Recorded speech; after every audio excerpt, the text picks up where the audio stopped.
کہتا ہے کہ ایک وہ انسان جو ٹوٹے ہوئے حجرے میں پیدا ہوا، جس کو پھوٹی کوڑی ورثے میں نہیں ملی، آنن فآنن بدلیاں بن کے فضاؤں پہ چھا گیا ہے. اس کے پرتوے جمال کے یہ دور رس نتائج دیکھ کر کے میں بے حیرت ہوں. بے حد وہ کامیاب ہوا ہے. Today 13 centuries after his death his influence is still powerful and pervasive. کہتے ہیں اس کی سمجھ آ رہی ہے بات، اس کی وفات کو 1400 برس گزر چکے. ادھر تازہ ترین لکھی ہوئی کتاب ہے.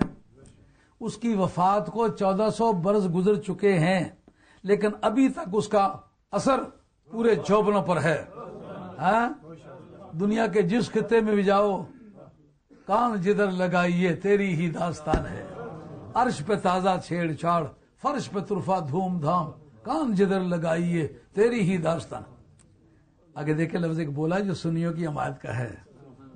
کہتے ہیں his influence is still powerful and pervasive. pervasive میں ہر جگہ حاضر ناظر، اس کا اثر ہر جگہ حاضر و ناظر ہے.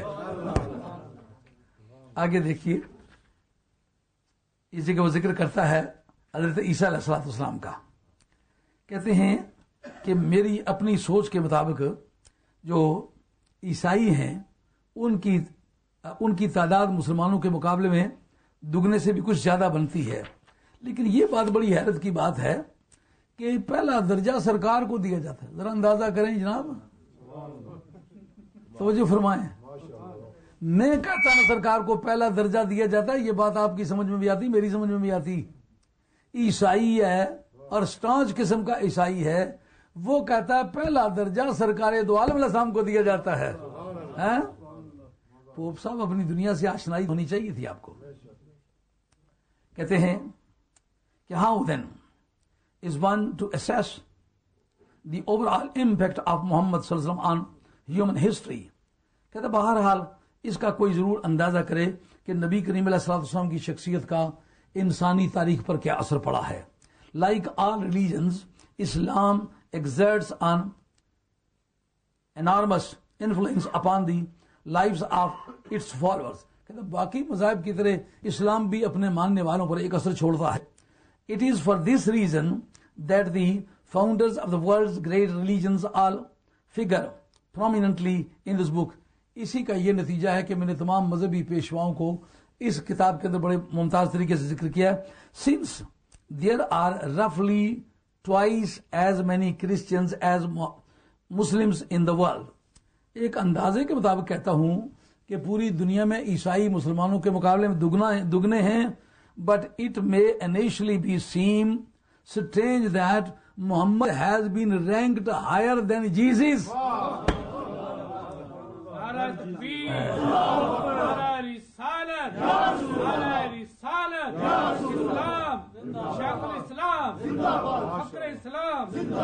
کافی زیادہ وقت گزر گیا، میں بیان کو بند کرتا ہوں.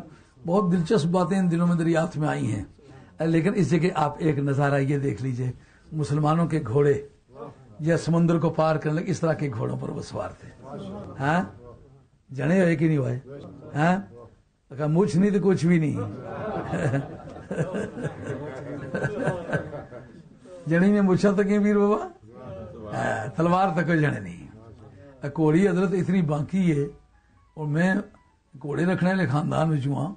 سید لوگ گھوڑے نے بڑے ماہر ہونے سے میں آپ کو گھوڑے نے بڑا چنگا سوار ہاں، اور بڑا نامی گرامی ضلع ایک بندہ ہمارے کو گاہ میں شاہ چنگی گھوڑی دلائی کہ باقی سارے کو میں اچھا گھوڑے سوار سا، مگر پیر بابا اے جی گھوڑی لکھاں چ کراک تک کی اسے کنوتیاں اسی اپنی جوڑنی جڑیاں ہی ہیں. گردن صاحب کنڈ کڈیا گھوڑی نہ مزہ پہ آنا. اس طرح اسمبلی ہے جب دوڑنے سے پہلا قدم اٹھان لگے. جنا پر تو کو 6.5 فٹ کا اندر جانا بیٹھا ہے، مچھا اس نے جنے والی پیر بابا تک.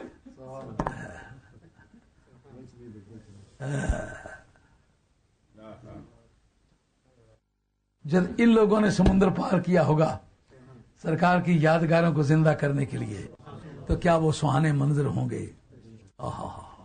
اس میں بڑی لمبی تاریخ خوبصورت لکھی ہے، لیکن میں نے چند پوائنٹ آپ کو بتلائے ہیں کہ جس پر پوپ صاحب کہتے ہیں مسلمانوں نے جبر کر کے، وہ جبر کیا ہوتا تو تم تعریف کر رہے ہوتے. تمہاری کتابوں نے خود لکھا ہے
اور پیپل بل کے مطابق فیصلہ کیا گیا کہ کسی شخص کو بھی مسلمان ہے یا یہودی ہے یا عیسائی کے سوا کوئی بھی ہے اس کو قتل کرو، مرد ہے یا عورت ہے، بوڑھا ہے یا بچہ ہے، بیمار ہے یا صحت مند، سب کو۔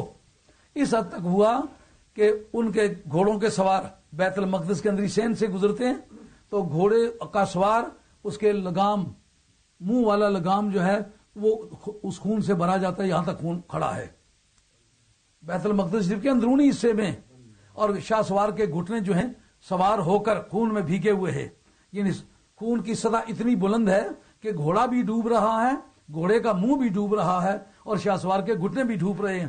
کہتے یہ ہیں کہ ہم بڑے رحم دل ہیں۔ جن لوگوں نے یہ کام کیے وہ کس طرح کہہ سکتے ہیں رحم دل ہیں؟ رحم دل وہ ہیں صلاح الدین ایوبی کے مقابلے میں جب ریچارڈ کو شکست ہوئی تو آپ نے ایک تلوار ماری، گردن بوجھا لگی گھوڑے کی، اب وہ گھبرا، ان کا گھبرا نہیں، مردوں کی طرح لڑیں گے، گھوڑا منگوا کے دیتے۔ صلاح الدین ایوبی نے گھوڑا منگوایا، گھوڑا منگوا کے کہا یہ اس پر سوار ہو جا، جو مرد بن۔ دوسرا وار کیا تو اس کی تلوار پہ تلوار لگی، تلوار کے ٹکڑے ہو گئے۔ عرب لوگ دو تلواریں سپیر رکھتے تھے، ایک اپنے لیے ایک دشمن کے لیے، اگر اس کو ضرورت پڑ جائے تو نہتے کو مارنا جواں مردی نہیں، تلوار اس کو دو۔ ریچارڈ کو تلوار دی اپنی طرف سے کہ یہ لے، اب جواں مرد بن میدان میں آ۔ جب ہار گیا مکمل طور پر اس کو گرفتار کیا، گرفتار کرنے کے بعد عزت سے گھر رکھا، اس کا علاج کرایا، علاج کرانے کے بعد اپنے بندوبست سے اس کو دوبارہ یہاں انگلینڈ بھیجا۔ اس کی غیر موجودگی میں اس کے بھائی نے دھوکہ کر کے انگلینڈ پہ قبضہ کر لیا تھا، لیکن صلاح الدین ایوبی نے اپنے قیدی کو عزت کے ساتھ واپس کیا اور کوئی جبر نہیں کیا۔ وما علینا الا البلاغ المبین وآخر دعوانا الحمد للہ الصلاۃ والسلام علی رسول اللہ الحمد للہ رب العالمین۔ اب سلام پڑھیں۔ ہاں جی، وہ سلام پڑھنے کے بعد بیعت کر لیتے ہیں۔ کچھ ساتھی بیعت ہونے کی رائے رکھتے ہیں، وہ جب سلام پڑھ چکے ہیں تو بعد میں بیعت کرتے ہیں۔ مصطفیٰ جان رحمت پہ لاکھوں سلام، شمع بز میں ہدایت پہ لاکھوں سلام، شمع بز میں ہدایت پہ لاکھوں سلام۔